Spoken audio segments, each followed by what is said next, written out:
The stars are bright, we own the night. The stars are bright, we own. The stars are bright, we own the night. The stars are bright, we own. The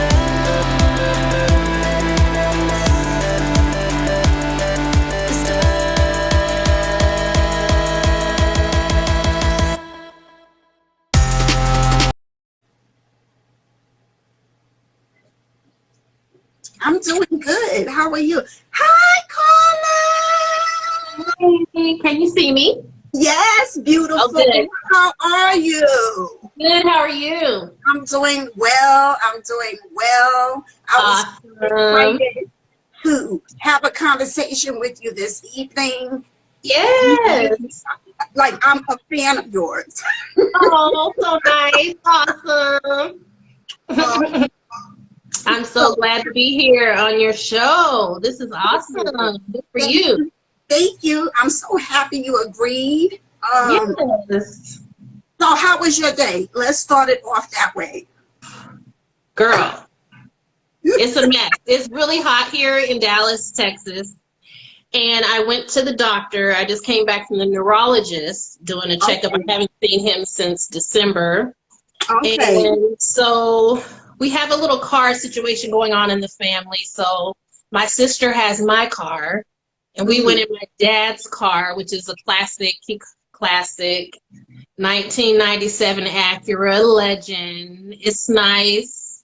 He loves it. I kind of was like, all right, I'm gonna roll with this car, but I don't know.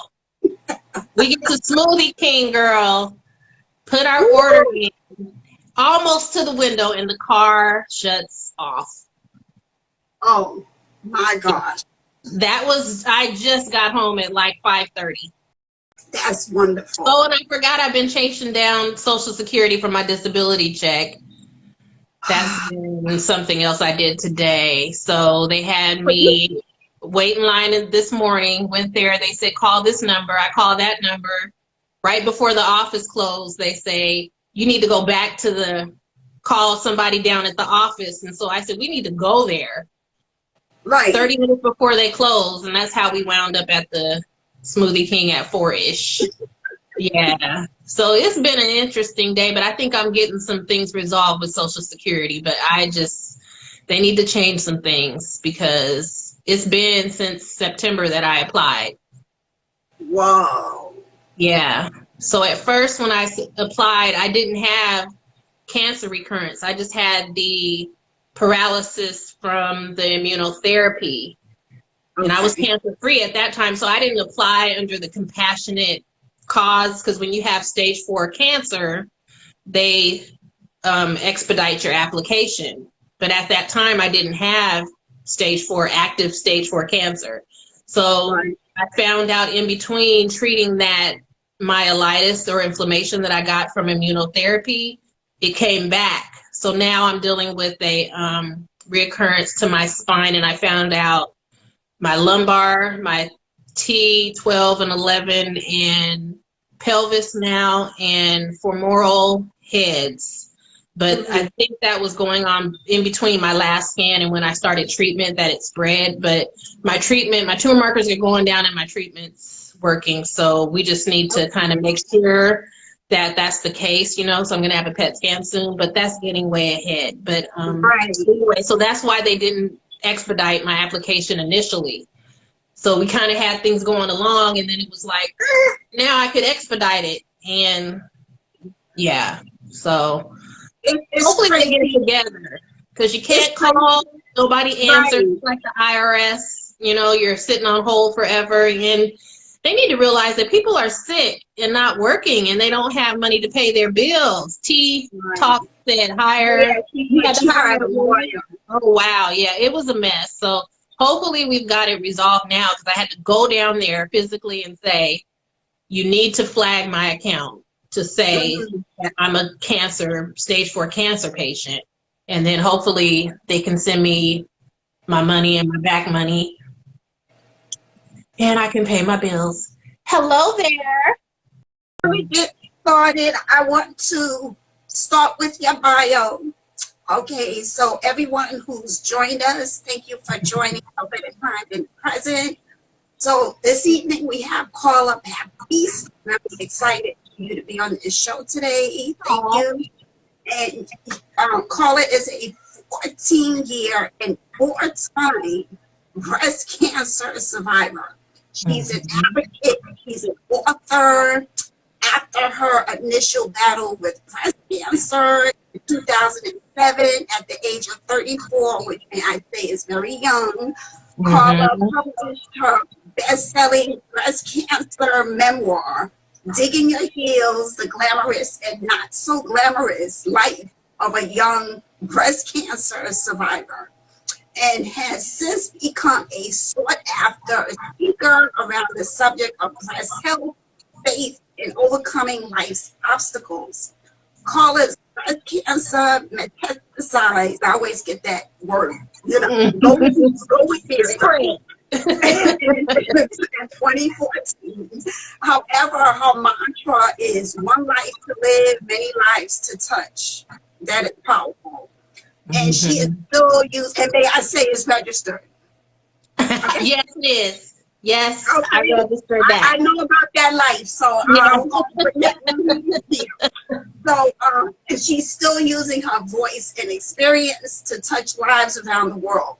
Karla serves as a VP of the Dallas chapter of Sisters Network, Inc. She is also an ambassador for the Stanford Cancer Institute Community Partnership Program, the Cancer Treatment Centers of America, Cancer Fighters Organization, the Celebrating Life Foundation, and the St. Vincent and the Grenadines Medical Association, and her father's birthplace of the West Indies. Karla earned a bachelor's degree in business administration from the University of Washington and a master's, you go girl, of international business from Schiller International University in Paris, France. Okay, she is a realtor in the Dallas, Texas area. Welcome, Queen. Welcome. Thank you. And I see that's Jennifer. Okay, hey Jennifer. Hope you're still there. Jennifer Lloyd. Whoever's popping in. I don't want to do too much maneuvering because this IG thing is funny. Yes. So, I know. I had someone had me on and they were locked out. They couldn't even get it on IG. Yeah. Does it happen to you? No, not one. Thank God. We can have that because I don't know how to maneuver stuff. Okay? Yeah. Yeah. Like we've had people who, whether their Wi-Fi cut them off, but me as the host, luckily, knock on wood, I haven't had anything go haywire. That kind of just messes up the whole thing, Yeah. Yeah. So again, welcome for coming on. And I want to briefly tell, because I have some questions that I have as well, but I want you to briefly give me your story when you were diagnosed and all of that. Yeah, so I was diagnosed, like you said, at the age of 34. This was in 2007. I didn't really have a family history. At the time, I was under a lot of stress. As you said, I went to school in Paris, France. I came back to Seattle, my home state, and I thought, you know how recent graduates are. They just think the world is their oyster. They're going to be so marketable. They're going to get a job, high-paying job, quick. Came back home, and it took a whole year for me to find a job. And the job that I found was in the San Francisco Bay Area, which was where my ex-husband was, who I hadn't spoken to in like 5 years. We divorced, and we didn't have kids, so it was just like, I'm done. But of all the places that I could relocate to, that's where the job presented itself. And I was too broke to be able to say, I'm not going to take this job. I had to take it. So borrowed money to even relocate because the job said that they were going to pay me, reimburse me for relocating.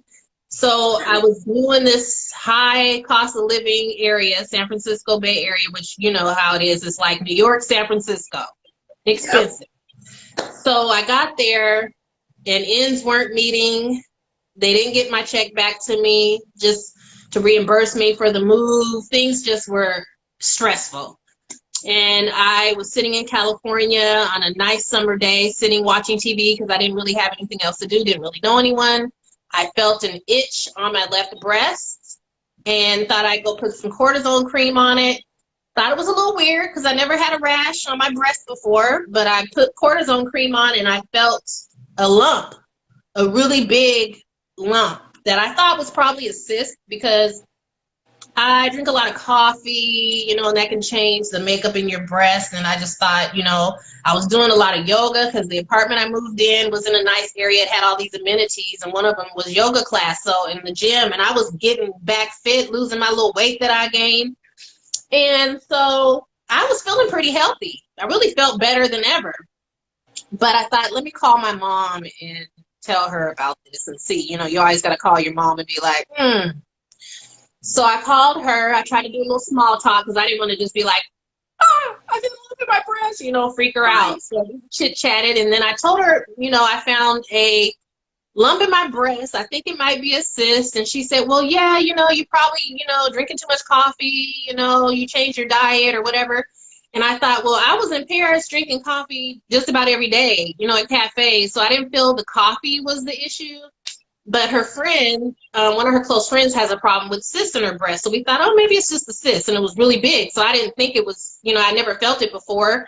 And when I left Seattle, you know how if you're going to move, make a major move, you're going to get all your doctor's appointments before you leave because you don't know how long it is before you find a new doctor. So my doctor, before I moved, which was just like a month or two prior to that, had done the clinical breast exam. I had been feeling my breast. I didn't feel it. So we thought maybe it's a cyst that popped up overnight. So I told her I would definitely go get it checked out because back then, you know, the Oprah show was on. And so I was like, I've seen enough Oprah shows and people on there who were like, don't let people misdiagnose you. You know, they tell you you're too young and then you wait 6 months and then you've got, you know, full blown terminal cancer. And so I had seen some of these things and I was like, I'm definitely going and I'm not going to take no for an answer. So I didn't even have a doctor, and one of my coworkers at my job, she was actually my client because I was on site at my client's office.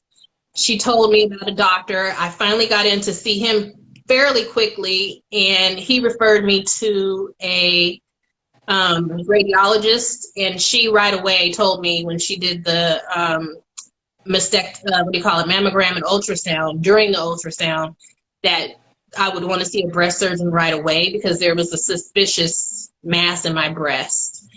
And so we had a biopsy and then it was confirmed and they thought it was stage 2. But I think, you know, at that time they waited a month because they said it looks like it's slow growing. And my doctor said they would do it in a month. And I thought, okay, well, should we wait? You know, and she said, yeah, you know, it's okay. But by that month, I started feeling some swelling under my left arm. And I told her about it. And she's like, you know, it's probably just irritated. And I'm thinking, irritated with cancer? Like, why would it be irritated? The other one wasn't swollen. Sure enough, when they did my surgery and they did the lymph node dissection, the tumor was larger than they thought. And it was in 14 out of 24 of my lymph nodes. Wow. I don't think when I first went there, I don't think it was all in my lymph nodes like that because it wasn't swollen. You know what I mean? Right. So I wouldn't recommend delaying any time, you know, between starting your treatment and getting your mastectomy or whatever you're gonna, however they do it. Because sometimes they do the treatment first and then the mastectomy, and then sometimes they do the mastectomy first and then chemo. But so I had to go through aggressive treatment. The reason I didn't feel the mass was because it was shaped like a discus. So it was flat. And so when I felt, it felt like muscle or breast tissue. It wasn't that little pebble that they tell you to feel around. Right. Right. That's why I tell people, anytime I speak anywhere about breast cancer, I tell people to do your breast exam, but also to squeeze. Mm-hmm. So that's the only way I could feel this is like squeezing. And even when I went to the doctor to tell him that I needed to get a mammogram, he couldn't feel it when I sat up. I mean, when I lied down. And so I sat up and I said, you got to actually squeeze it. And so then he felt it and was like, yeah, we're going to get you to get this checked out. And the thing about it is some people's partners find their lump because they're squeezing, right? They're not doing, let's feel around, you know. Right. So they need to squeeze. The little Mm-hmm. squeeze, add that to your little regimen. Later, I started having muscle spasms in my back. And I also went to walk my dog and I couldn't feel my jeans rub my leg on the left side, but the right side I could feel.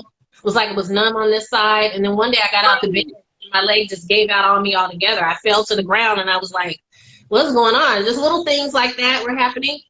And I went to the doctor, an orthopedic doctor. He did a regular x-ray and said he didn't see anything. And then I thought, well, I know something's not right and I'm going to keep pursuing this. But in between that time, one day I woke up with shortness of breath and low blood pressure. And I thought, since embolisms run in my family, I'm going to go to ER and get this checked out, make sure it's not some kind of blood clot in my lung or something, you know. And they did a CT scan of my chest to see if my lungs were clear. And they said, your lungs are clear, but we see a lesion on your T12 vertebrae and you're going to want to see your oncologist right away. And they confirmed that that was indeed metastatic breast cancer.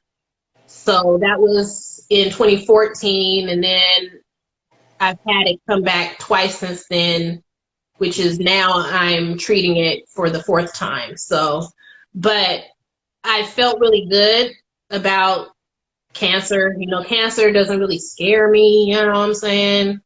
But right now I'm dealing with the paralysis from the immunotherapy going awry. And so that's annoying because I can't drive and I can't walk on my own. So that stopped my whole real estate, you know, career. Was kind of put on hold right now. I'm just doing referral business. But yeah, so I'm getting better. I'm expected to make a full recovery. So I've just been trying to get stronger and get walking again. You know, young women like me, like we're not the face of breast cancer. We always look at it as your grandmother's disease. Yes, praise God, exactly. God, girl. Praise God. So I was 34, which wasn't common. I didn't know that Black women had a disparity where we're diagnosed younger and at a later stage, and we die more often than white women. So I wanted to kind of be a face or poster child for moving on with life, that cancer doesn't have to be a period. I always say it can be a comma, because I think there's a lot of fear behind women going to get their mammograms and doing their breast self-exams, because it's really crazy. It doesn't make sense when you think about it. It's like, okay, you're scared that you're going to have something that's going to kill you, but you're delaying getting it checked out, which could save your life. So, you know, I think a lot of people are scared that they're going to be butchered. They're not, you know, they're going to get their breasts removed. They're not going to be attractive anymore. They're going to lose their hair and all these horrible things, and that life will be over. But I wanted to be that voice that says life isn't over. You know, you can live your best life. Like you say, no better time than the present. Mm-hmm. Okay. It's like a YOLO, live your best life and don't delay it, because who knew that I would have breast cancer? And at the time, I didn't know if I'd live or die, you know. So many people, you know, had passed, and people are still passing on a regular basis from cancer. So you don't know what the end's going to be for yourself. So you're kind of like, okay, if this is it, did I live my best life, you know? You see people Mm-hmm. all the time who pass before, you know, they, you know, are young, didn't know. Even with COVID especially, we saw so many people pass who didn't think they would, you know, and family members and friends we lost. In fact, my ex-husband, during the time that I got breast cancer, we reconnected, gave him a second chance. That didn't work out. We got divorced again. and he Mm. had COVID in August of last year. So now he's no longer with us. Yeah, and he was worried about me dying, you know what I mean? And so look how that turned out. So it's like you gotta live for now. You can't put things off. Let me tell you, I know I feel like every episode I sound like a broken record, but I always say you have to like live each day, you know, Mm-hmm. because you really don't know. You know what I'm Mm-hmm. saying? You try to safeguard yourself here, and then it can be something else that comes Yeah. around.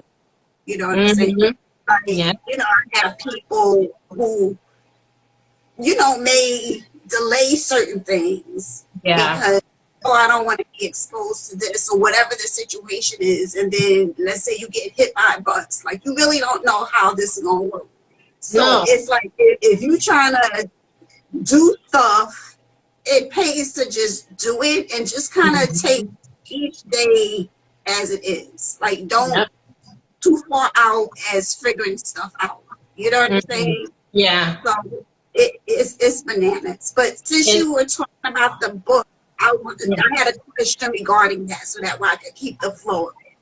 Yeah. So I too am an author, and I know that it was helpful for me to like write my little memoir, if you will, Yeah. because Mm-hmm. again, just as you know, for me, I didn't see many Black females, especially at my age, because I was Mm-hmm. diagnosed in my 30s as well. And Mm-hmm. I felt like it was like a place mark. Let me be an imprint for people to like read my story because a lot of people weren't talking. And Mm-hmm. it was, myeloma is tricky because it's twice as, a, how is it?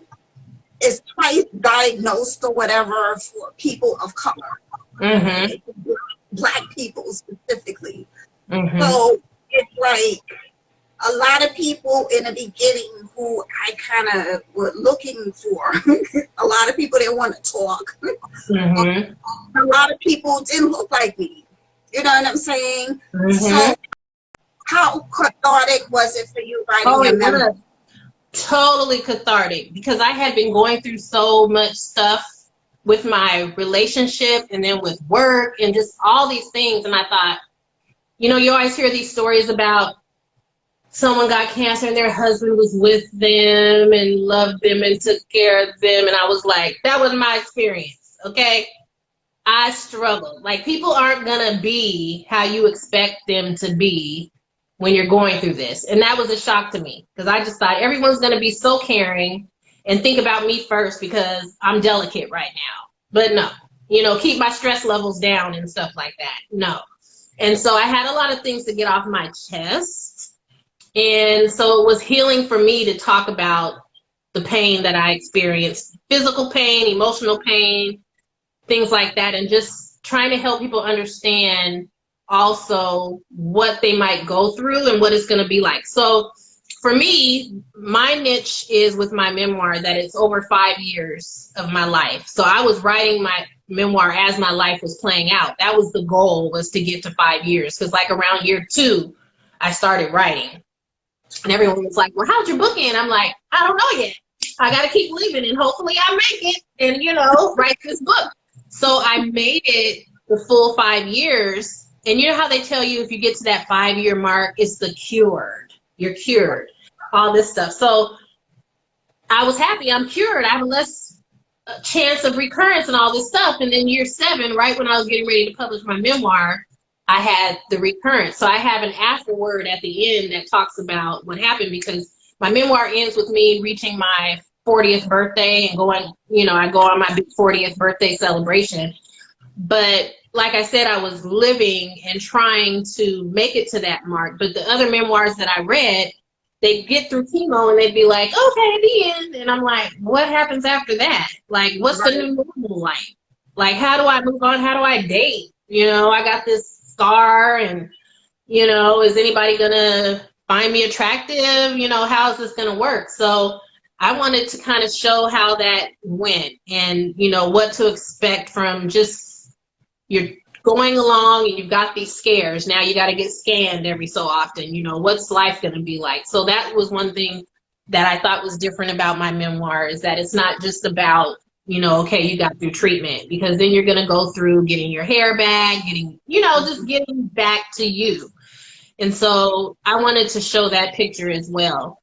But I understand and admire you for writing your memoir because, like you said, there's an underrepresentation of African American women, probably people in general, writing memoirs about myeloma. You know, some people probably don't even know what myeloma is. They don't. I don't even really know. I just know that it's cancer. You know what I mean? And I think you told me it's like lymphoma. It's a form of, it's like you learn so much, right? It's a form of blood cancer. So it's Okay, within that's the what blood you told me. cancer. Okay. It's in that family. So it's like a plasma cell cancer. Yeah. So part of it too, you have some people who may also say it's like a bone cancer, because part of it is a lot of lesions, like on your spine, on your hip, and all of that. So, Okay. but people, myeloma said it's a blood cancer. Blood But cancer. yeah, Okay. some people they do reference it sometimes as a bone, but it is Okay. a blood cancer. Yeah. Gotcha. Yeah. So it's important to show those faces, because then when people have symptoms of certain things, they don't put it off. You know what I mean? They go, could this be?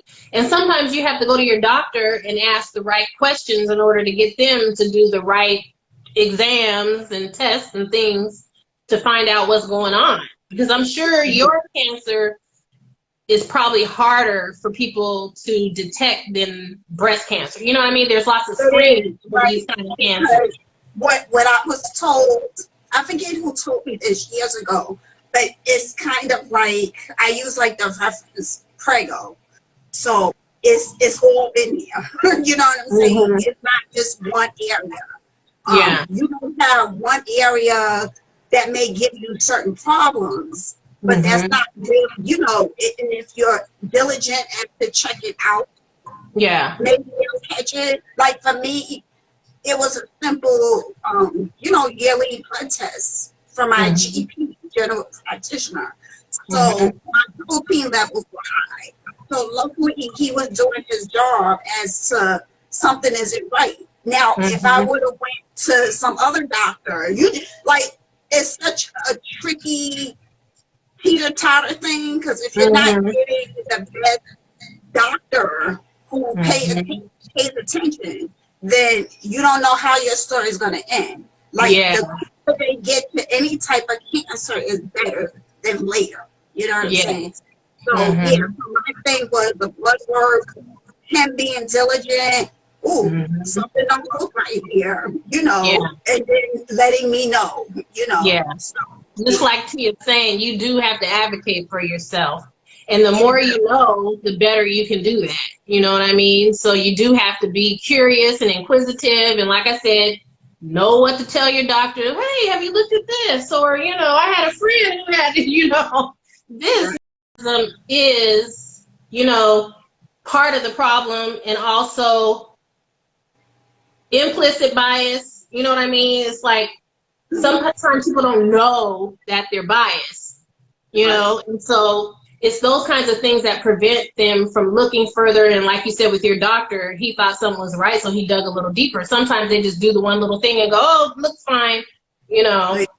and then move on. And sometimes, you know, we don't know the questions to ask. And so for us, we got to help educate people, and that's part of the disparity. Some of it is tied into diet and, you know, some of these preventable things. And I always say control the controllables, but there are some things like genetics and, you know, other things that you can't control, you know. Right. Yeah, but the I diet think and it's smoking funny. and all the drinking and all these other things we can Exactly. control. Yeah.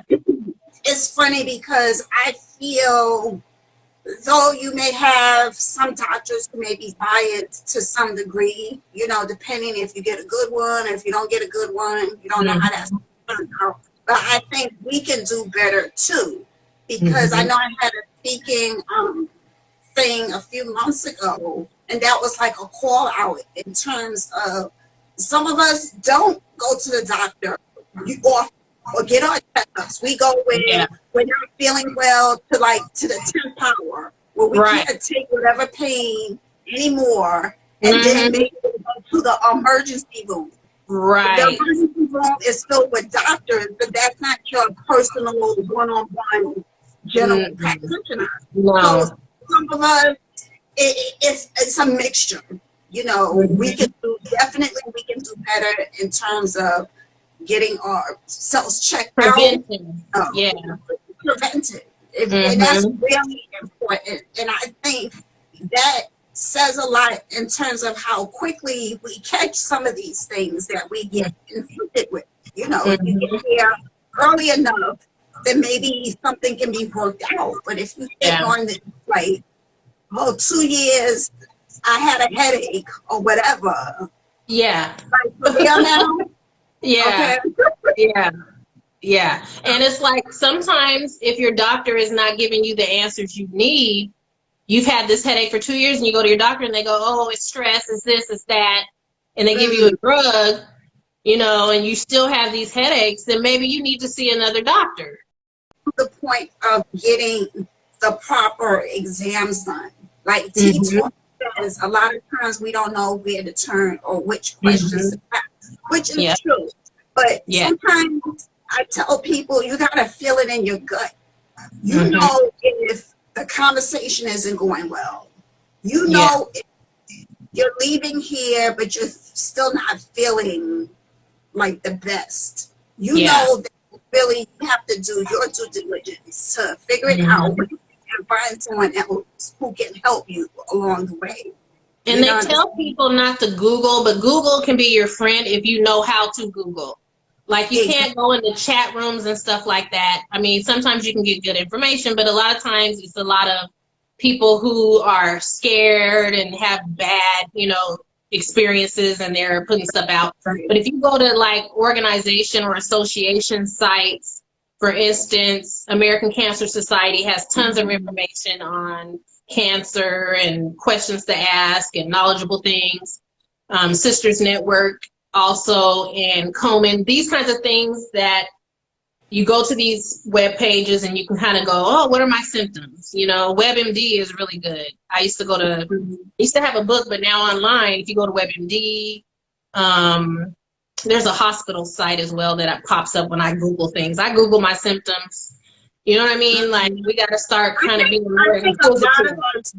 It's funny that you said that because I had a conversation today and that was something that was brought up, you know, gotta watch the Googles and stuff like that. So part of the conversation was like when we seek answers, let's say if we're not getting the answers from our doctors, it's kind of like, what do we do, right? So it's like, okay, well, boom, boom, boom, let me try to Google.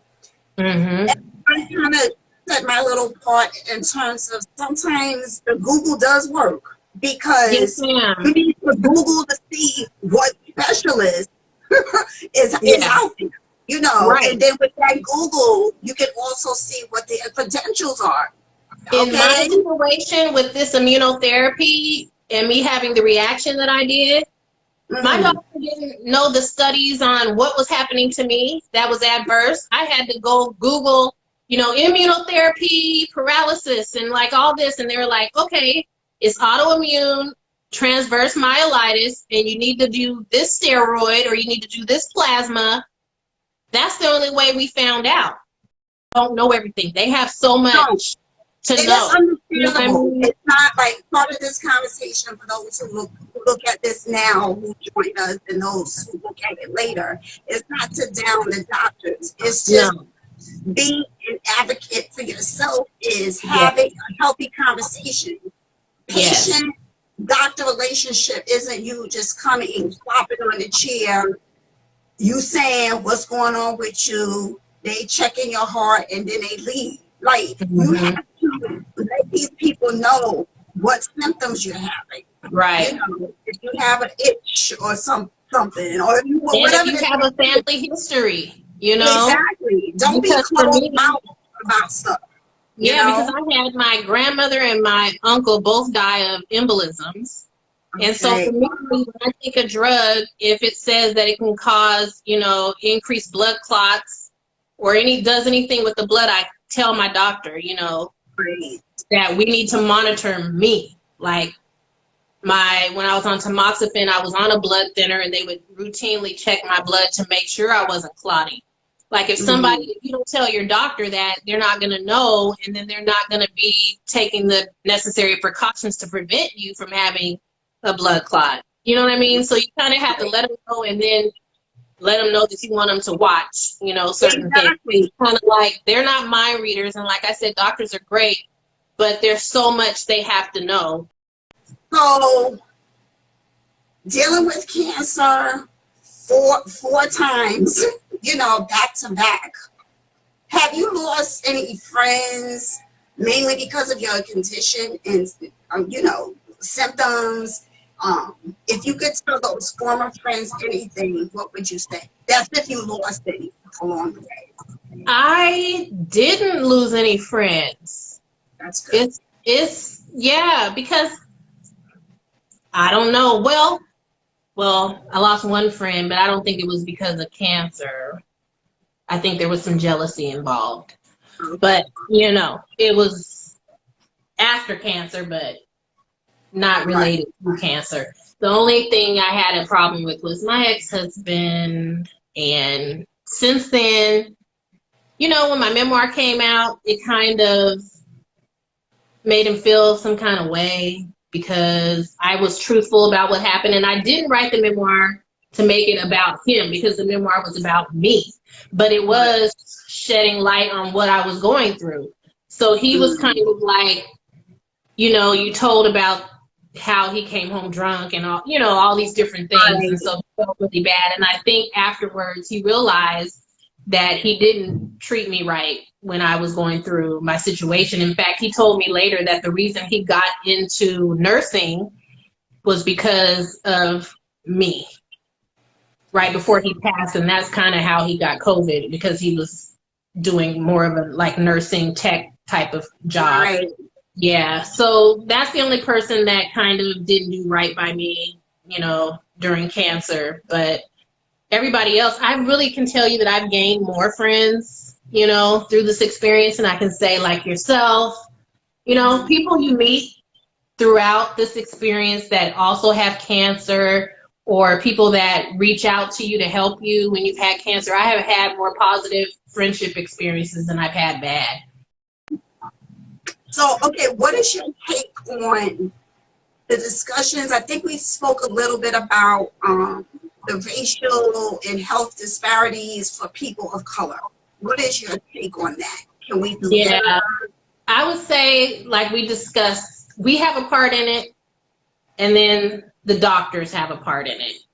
And I think some of the disparities is the bias, the unconscious bias that people have, and sometimes systemic racism. And I know there are some things that the government and the healthcare system are trying to do to educate people around, how to talk to patients, and how to care for people that don't look like them.